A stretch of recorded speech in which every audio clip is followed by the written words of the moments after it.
Welcome to the Taos Institute's Relational Research Network video series. In this series, we explore research from a relational perspective. We hear from people working with a relational research process and learn about related values, concepts, and practices. To start, here are some of our ideas. Research from a relational perspective embodies a philosophical and co-creative stance. It is thus not a method, per se, but rather a collaborative way of being. Engaging from this perspective entails an ethical responsiveness to a focus of inquiry. Recognizing that reality is created through language and social structures means it can also be recreated. Relational research is a process that is attentive to broader relations and interactions. The purpose is to expand possibilities and co-create transformative potentials. We hope you enjoy the series and invite you to join in the conversation. Bertha Anderson-Laboucan, a conversation with Monica Sesma. Wahkohtowin research. Wahkohtowin in Cree means relationship. Bertha Anderson-Laboucan is a First Nation Nehiyaw Isquiou Cree Indian woman from the Treaty 8th Territory in northern Alberta, Canada. She is a mother, grandmother, educator, social worker, and activist. This conversation explores the practice of self-location. Indigenous people self-locate every time they introduce themselves by asking each other, "Where are you from? Who is your family? And which community are you from?" They live by the concept of Wahkohtowin, all my relations. Self-locating oneself is extremely important in First Nation communities, as it immediately provides a deeper understanding of the individual through their linkages. The researcher will therefore want to share about him or herself too. It is critical when trying to establish rapport or in developing a trusting relationship with a participant. Hi, Bertha. Good morning. Good morning, Monica. Thank you so much for accepting this invitation to talk about relational research and to share your wisdom about how you, as a part of the Indigenous community in Canada, how you approach inquiry, how do you approach collecting knowledge, and the way you relate with your participants and or the people that you're the people that you collaborate with, and how you name your relational research. How do you establish this strong connection, collaboration, and the differences between the way positivistic research or westernized research approach and gathering knowledge versus how you do it from your Indigenous lens. So it is okay if, Bertha, what about if you tell the people and that is watching this video a little bit about yourself, like who you are, where are you located, and then what about if you share, I will call research to this, but how do you name relational research and what is the process of collaboration and relationship that you establish with the people from which you co-create knowledge? Okay. So I'm from the Treaty 8 territory, and I'm First Nation from Whitefish Lake Reserve in northern Alberta, about 5 hours from Edmonton. And it's a small reserve. The population here is about 800. And the closest town is probably Slave Lake or High Prairie. I'm a mother, a grandmother, a scholar, a social worker, and an activist. That's how I see myself. I went into the MSW program because I needed to be more informed of evidence-based social work and research. I've come to realize how important research is to create change in my nation.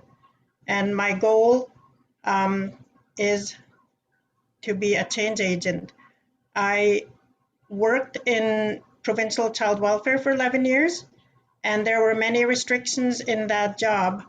and it frustrated me because I could not use my ways of knowing, ways of being, and ways of doing in that job, which led me to this other job where I thought I could create change by making policy and legislation and doing research with the in my nation with the people. The chief and council directed me to interview nation members and gather all their input into creating a new child welfare legislation under Bill C-92, which is an act respecting First Nation, Métis, and Inuit peoples to create their own legislation in child welfare. And so that is the work that I'm doing over here.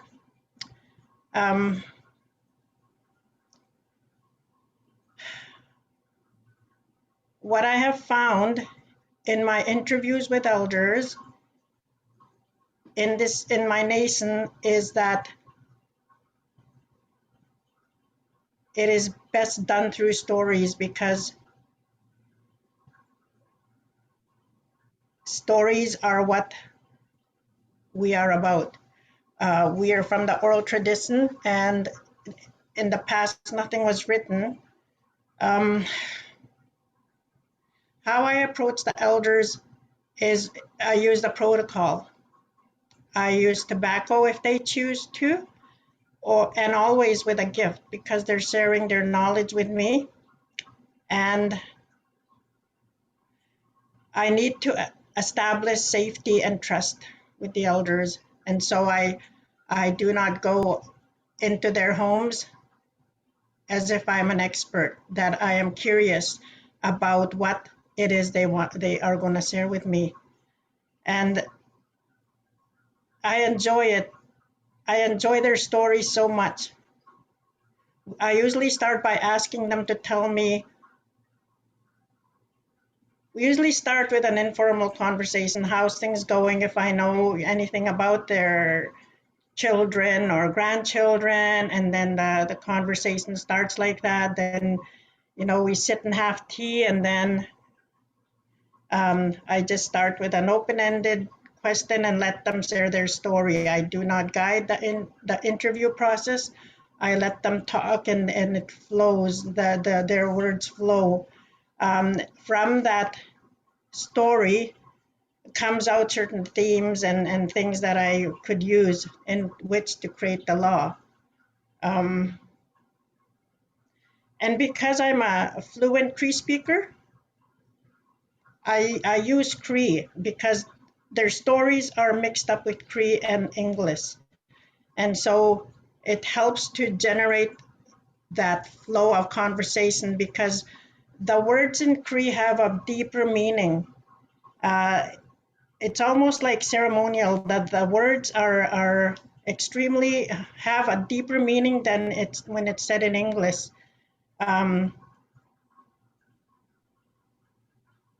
So those are the things I learn as much from the elders. I'm a learner as well when I'm doing the interviews. I remember in one of the courses that I took, Son Wilson wrote a book called Research is Ceremony, and he talks about relationships. You cannot do research without having a relationship with the participants. It is not going to go anywhere. You'll probably get fluff and not the truth. So part of this way of being and way of doing research is to establish that trust, that relationship. And relationships are a big part of my Indigenous ways of being. It's not only relationships with each other, but relationships with our relationship with the land, with Mother Earth, with the animals, with everything that is spiritual, or with Mother Earth. There is a strong connection to our way of being. And some of the stories that I get from the elders, they speak about this to me, and I'm understanding a deeper appreciation about the land, because that is who we are. We are part of the land. We're not separate.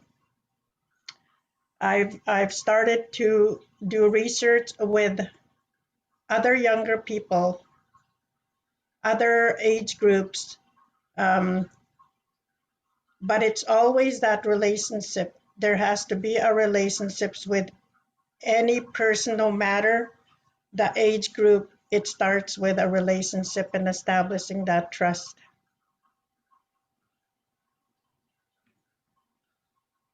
Yeah, that's fantastic, Bertha. And just listening to what you were saying, and I'm thinking in all this network that is, and reflecting on what is research and how all research is relational, and how, like you mentioned, that you cannot assume that you will be doing a good relationship if you do not nourish and nurture the relationship with the people involved, right, in that.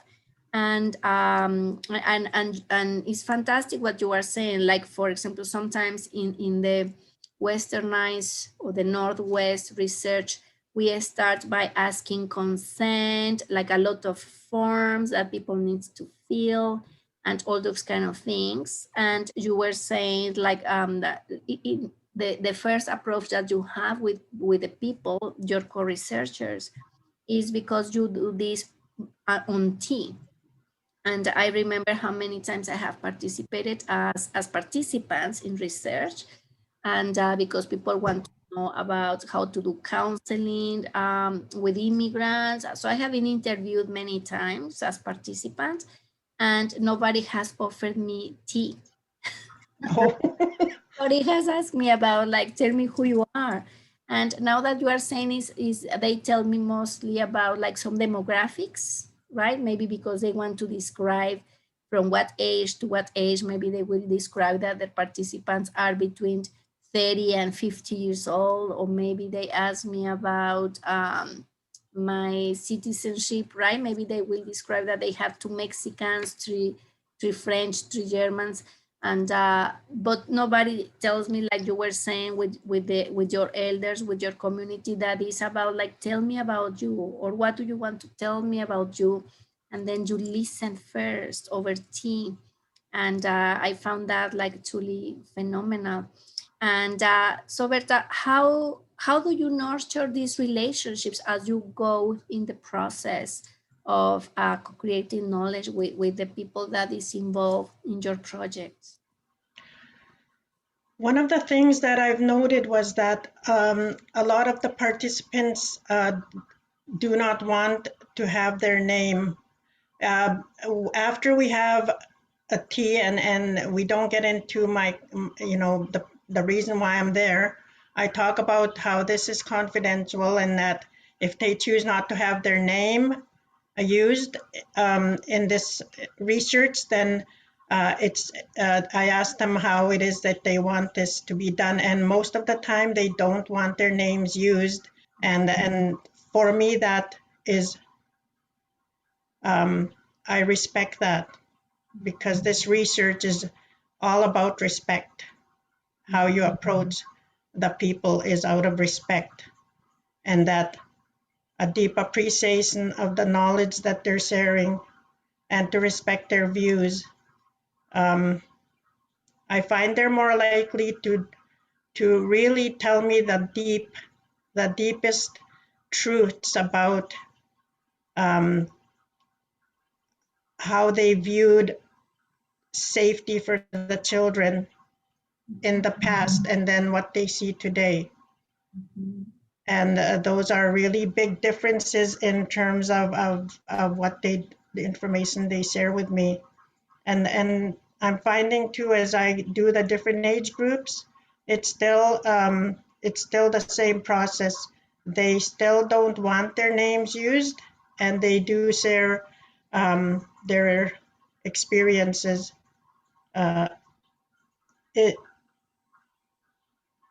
I think a lot of the trust in doing research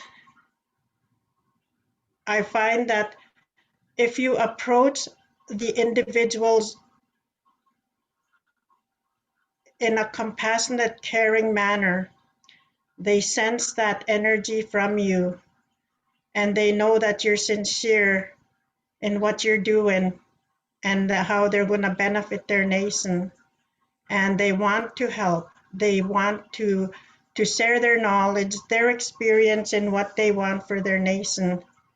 And I find that trust is what will get me the really deep truth. And that has been my experience so far. No, and I can imagine, right, and picture that, because if they are sharing about the issues in child protection and what they have seen through the years and the different perspectives and what is wrong about the current policy and the law about children protections, and they are advocating for these changes and sharing very transparent and information about like what's happening and what needs to change, it makes sense in this relationship. Like if they ask you, and Bertha, this needs to be confidential, that you keep that privacy and confidentiality to protect them also, right? Because maybe in this gathering of and recollecting their perspective about what's going on, and can cause them problem. And I am just admiring, Bertha, how you describe this research with them. And you mentioned is, I'm not the expert, it is from curiosity. It is, and I create trust. And it's about this research is about respect, about taking care of this relationship and honoring their stories, the way they want to tell the story, and also how you use Cree language, right? Because the words are different, and I was also like you mentioned, like, and being in these relationships to create this knowledge or to gather their wisdom is also a way of being, right? And can you elaborate more about this way of being in this relational research? I think the way of being is based on our the values and beliefs. I was raised to have respect for other people, especially elders. When I was a little child, we weren't allowed to run around in front of elders. We were told to be outside. We were told to listen to our elders and to have that utmost respect towards elders. But I believe it's also it comes from our way of life, from how we were raised, from our values and beliefs, of how we're to respect the environment, have respect for each other, and have respect for Mother Earth. Those are all things that were passed down to me, and that is how I am. That is who I am, and that is how I approach the research. Is who I am.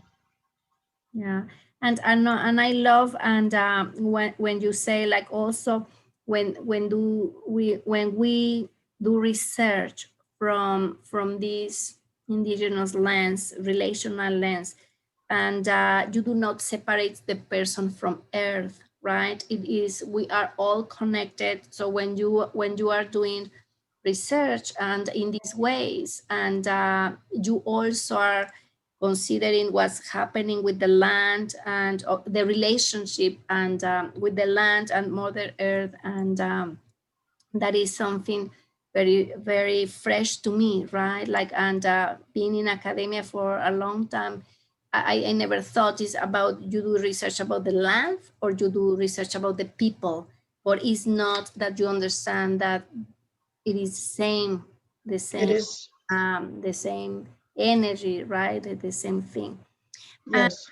how is for you, because you mentioned like, and I was doing relational research, you were doing this inquiry, and suddenly you felt the need to go back to academia and expand other knowledges.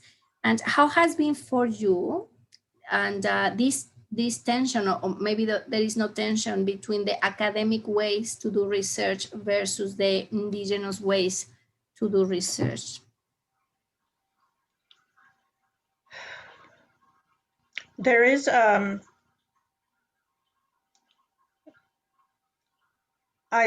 have to reflect a lot on colonization, decolonization, and that my training does not come from a non-Indigenous perspective, that I retain my own way of being, my own ways of knowing. I think if a lot of Indigenous communities have shared that research knowledge have been taken out of the communities without benefit to them and without their consent. And so there's an organization now called ACAP that protects the Indigenous knowledge. You have to get their consent to do research in Indigenous communities to protect that knowledge, because these researchers have gone in, taken the information, and used it for their own benefit and not the benefit of the nation people. My research, my being, my goal, my reason for being here is to benefit the nation and the children. That is why I'm here. It is not to benefit myself or have any other agenda, but to try to change things in child welfare, to stop the atrocities that are occurring currently with the child removal. And it is a big concern with Indigenous people about child removal. But in the past, actually, I just did an interview with an elder who said 50 years ago, during the 60s coup, the leaders were helpless. They couldn't stop it. They had no power to stop the child removal, because even though First Nations are governed by Canada, the federal government, under Section 88, the federal government gave that authority to Alberta, the province, to do child welfare. And so the province came and took part in taking the children during the 60s coup, but it actually started way back in the residential school. And so some of those stories of pain are shared in the interview, and a researcher has to be very careful of re-victimizing or opening those wounds, and knowing how and when to stop the interview, or knowing how to help the person, that you don't just leave them exposed with that pain. And so there are stories that speak to that pain. It's a delicate way. I think researchers doing this type of research need to have trauma-informed background to know about how trauma impacts people. Yeah, that's very caring. And you cannot, like, I assume, like many researchers, especially the ones that do participatory or maybe and a qualitative research, and as you were saying, right, like if they are not aware of this history and what was happened, we never know if our questions, our ways to approach conversation, and might trigger some of those emotions and things that have happened in the past. Yeah, that's very caring, Bertha. And I think I'm leaving this conversation, you know, with this last piece that you were talking about how when you do research is not to beneficiate only you, right? Like that happened a lot in academia when I was saying like the difference, and how many academics, it is about the populations they want to serve, and of course the people that they want to, they hope for the research to have a social impact. I assume most academics, but most of the time might be mostly about advancing their careers, right? And because they have the pressure of universities for publishing, for grants, for bringing money to the university. So maybe they are not as they are still with one project, taking care of that project. Well, they need to bring more money and more money and more money to university. So I have seen many academics just applying to this funding for research, and they are not even grabbing at that research. They are applying for the next and for the next, and they are taking care of many projects at the same time because they requested the money, but they do not give themselves the time to nourish that relationship, right?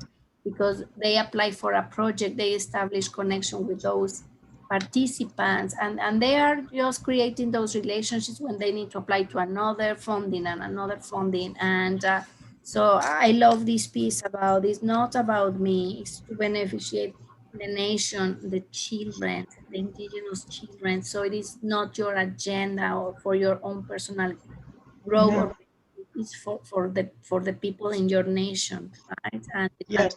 your children, which is very fantastic. And Bertha, so thank you so much for sharing about how you approach relational research and your wisdom and your experiences and your values, what you value in research. I highly appreciate this. And I hope that the people that will be watching this video will enjoy all your wisdom. So thank you so much, Bertha, for sharing your wisdom and knowledge with me. Okay. Thank you, Monica. I wish you a good day. Thank you. Okay. Thank you to Bertha Anderson-Laboucan and Monica Sesma. More about Bertha at www.taosinstitute.net/Bertha-Anderson-Laboucan. Please join in the conversation. What captured your attention in this video? How do you think these ideas reflect a relational orientation to research? Please leave a comment on this YouTube page or join our community at www.taosinstitute.net/relational-research-network. There you can find a lot more information and resources. We thank the Relational Research Network leadership team for the vision and dedication to making this video series come to life.